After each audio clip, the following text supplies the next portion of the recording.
যুবকদেরকে যখনই সলাতের ব্যাপারে কোশ্চেন করা হয়, তখন ম্যাক্সিমাম টাইম তাদের কাছ থেকে যেই উত্তরটা পাওয়া যায় সেটা হচ্ছে, এই ৪ ওয়াক্ত পড়া হয় আর কি, অথবা ফজরটা কাজা হয়ে যায়। কেন? কারণ সকালে উঠতে পারি না। আর এটা ১ দিন ২ দিন না, ফ্রিকুয়েন্টলি হচ্ছে। সমস্যাটা কিন্তু বিশাল। এখন প্রশ্ন হচ্ছে, আপনিও কি এই সমস্যার মধ্যেই আছেন কিনা? যদি থেকে থাকেন, তাহলে এটার সলিউশন কি? সাধারণত আমরা ফজরে ওঠার জন্য ১টা বা ২টা অ্যালার্ম সেট করাকেই আমাদের একমাত্র কাজ মনে করি। যদি আপনারও এমনই মনে হয়, তাহলে আপনি এখনও প্রবলেমের রুটে পৌঁছাতে পারেননি। কারণ ফজরের সলাতে ওঠার মূল রহস্য হচ্ছে রাতে তাড়াতাড়ি ঘুমানো।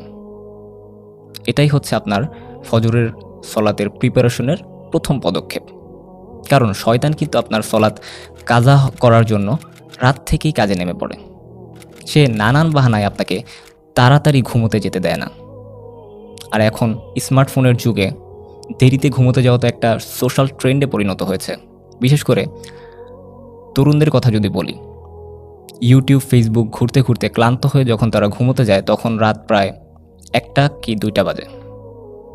এখন আপনিই বলুন, যার ঘুমাতে ঘুমাতে রাত ১২টা পার হয়ে যায়, তার জন্য কি ফজরে ওঠা সহজ হবে? কখনো না। ইভেন আমরা যদি আমাদের রোল মডেল, আমাদের আদর্শ রাসূলুল্লাহ সাল্লাল্লাহু আলাইহি ওয়াসাল্লামের লাইফস্টাইল দেখি, আমরা দেখতে পাবো যে তিনি এশার পরে কথাবার্তা বলা বা অন্যান্য কাজকর্ম করাকে কিন্তু অপছন্দ করতেন। এমনকি অনেক ফাঁকি এশার পরে বিনা কারণে জেগে থাকাকে মাকরু বলেছেন। তাই সত্যিই যদি আপনি ফজরের সলাত পড়তে চান, দৃঢ় প্রতিজ্ঞ হন, সেক্ষেত্রে আপনাকে অবশ্যই 10টার মধ্যেই ঘুমিয়ে পড়তে হবে। এবং অবশ্যই ঘুমানোর সময় সাথে আপনি স্মার্টফোন নিতে পারবেন না। কারণ আপনি যদি ঘুমানোর আগে স্মার্টফোন ইউজ করেন, সেক্ষেত্রে আপনার ঘুমে সমস্যা হবে। স্মার্টফোনের স্ক্রিন থেকে একটা নীল আলো বিচ্ছুরিত হয়, যেটাকে আমরা ব্লু রে নামে চিনি। এই ব্লু রে আমাদের ব্রেন থেকে মেলাটোনিন হরমোন নিঃসরণে বাধা দেয়। আমাদের ঘুম আসার জন্য এই মেলাটোনিন হরমোন দায়ী। যখন আপনার মেলাটোনিন হরমোন নিঃসরণে বাধাগ্রস্ত হচ্ছে, তখন কিন্তু আলটিমেটলি আপনার ঘুমে প্রবলেম হচ্ছে। তাই আপনার ঘুমানোর সময় অবশ্যই স্মার্টফোন নিজের কাছ থেকে বা শোয়ার স্থান থেকে দূরে রাখুন।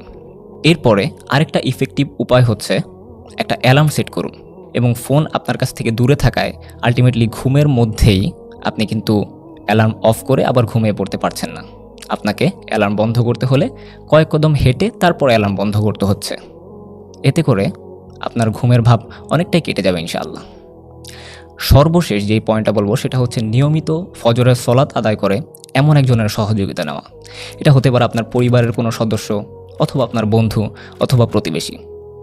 তাকে বলুন ফজরের সলাতের সময় একটা ফোন কল অথবা কলিং বেল অথবা যে কোনো মাধ্যমে আপনাকে যেন ডেকে দেয়। এতে করে আপনিও তার মতোই ফজরের সলাতে নিয়মিত হতে পারবেন, যদি আল্লাহ তৌফিক দেন। তাহলে আমাদের সম্পূর্ণ আলোচনাটাকে যদি সংক্ষেপ করি, আমরা 4টা পয়েন্ট পাই। প্রথম পয়েন্ট হচ্ছে এশার পরপরই ঘুমানোর প্রস্তুতি নেওয়া এবং রাত 10টার মধ্যেই ঘুমিয়ে পড়ার চেষ্টা করা। নাম্বার 2 নম্বর পয়েন্ট হচ্ছে ঘুমানোর সময় ফোন নিজের কাছে না রাখা, বরং নিজের কাছ থেকে বা শোয়ার স্থান থেকে একটু দূরে রাখা। 3 নম্বর পয়েন্ট হচ্ছে একটা অ্যালার্ম সেট করা, যেটা আপনার কয়েক কদম হেঁটে গিয়ে অফ করতে হয়। এবং সর্বশেষ পয়েন্ট হচ্ছে নিয়মিত ফজরের সলাত পড়ে এমন একজনের সহযোগিতা নেওয়া। পরিশেষে বলবো, আল্লাহ তাআলা আমাদের সবাইকে নিয়মিত জামাতের সাথে ফজরের সলাত আদায়ের তৌফিক দিন।